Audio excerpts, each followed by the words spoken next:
Hey, Assalamualaikum everyone. I'm Ilma from Ilmars. Hope you all are good by the bless of Almighty. So সামনে রমজান, দেখতে দেখতে ঈদও চলে আসবে। So Ramzan মাসটা খুবই পবিত্র একটা মাস, সেটা আমরা কম বেশি সবাই জানি।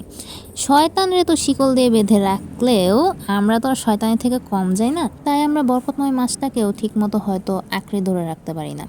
রমজানের শুরুর দিকে আমাদের বস্তাভর্তি প্ল্যান থাকলেও এটা করবো ওইটা করবো এরকম প্ল্যান থাকলেও আসলে ৩-৪ দিন যাওয়ার পরেই আর কিছুই হয় না, সেই আগের মতোই। তাই অনেকে অনেক প্ল্যান না করে নির্দিষ্ট কিছু প্ল্যান করো, হয়তো ৫টা বা ৬টা, যেগুলো তোমার জন্য আসলেই ইফেক্টিভ হবে। যেমন এটা নিয়ত করতে পারি যে রমজান মাসে আমি কাউকে গালি দিব না, তারপর এটা আজীবন যদি আমি কন্টিনিউ করতে পারি, এটাই হচ্ছে রমজানের একমাত্র লক্ষ্য বা উদ্দেশ্য। আর এর মাধ্যমে আমরা আমাদের নিজেদেরকে পিউরিফাই করতে বেশি বেশি সদকা করা, প্রিয়জনদের খেয়াল রাখা, নামাজ বা কোরআনের সাথে আরও গভীর সম্পর্ক গড়ে তোলা, এমন আরও অনেক ভালো ভালো কাজের মাধ্যমে পুরো রমজান মাসটাকে উপভোগ করবো ইনশাল্লাহ। দেখা হবে নেক্সট ভিডিওতে। টিল দেন সবাই ভালো থাকবেন, সুস্থ থাকবেন। আসসালামু আলাইকুম রহমতুল্লাহ।